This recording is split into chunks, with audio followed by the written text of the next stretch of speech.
Hello, welcome again to the new session of English. Here today we are going to start with chapter 3, Bitter Medicine. In this chapter there are two main characters. First is Pinocchio and second is Blue Fairy. There are other sub characters which are the first storyteller and the second storyteller.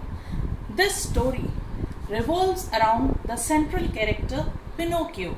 He is a wooden puppet. He is very ill and he does not want to take medicine because it is bitter in taste. This Blue Fairy, he comes to Pinocchio to give half a glass of medicine. But Pinocchio refuses to take the medicine. The fairy says, if you are not going to take the medicine, you will not be well again. But Pinocchio says that no, the medicine he don't want to take as the medicine is bitter in taste. The fairy then says, though it's bitter in taste, but I'll give you a lump of sugar to remove its bitterness. But Pinocchio says and promises the fairy that first give him the lump of sugar and then he would take the medicine. So the fairy gives Pinocchio a lump of medicine and a lump of sugar in the mouth. Pinocchio crunches this sugar in very sweet manner and licks his lips because the sugar was sweet, and now he refuses that he don't want to take the medicine again.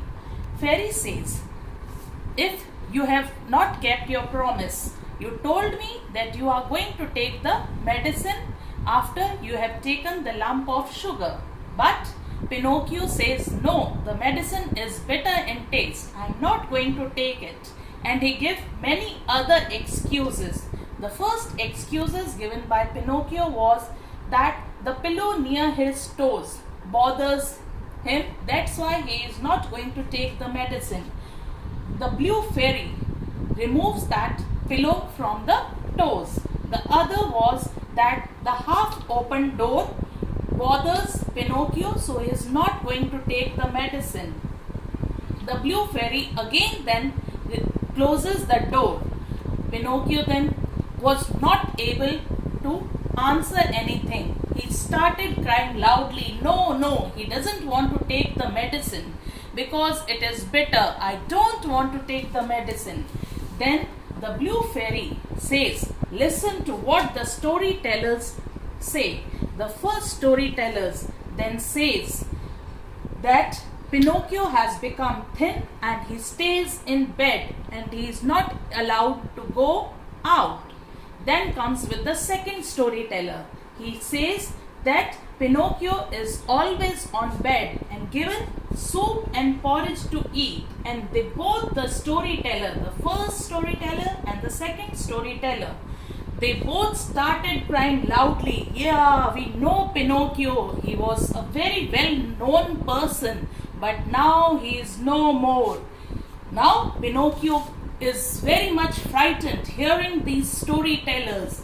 He asked, is this really so? If I am not going to take this medicine, will it really happen? The Blue Fairy says, yes, this might happen if you are not going to take the medicine. Pinocchio now immediately takes a glass of medicine from the fairy's hand and takes the medicine and jumps again on the bed. Now this is not going to happen. Now I am going to be well again. This is all in the chapter. Thank you.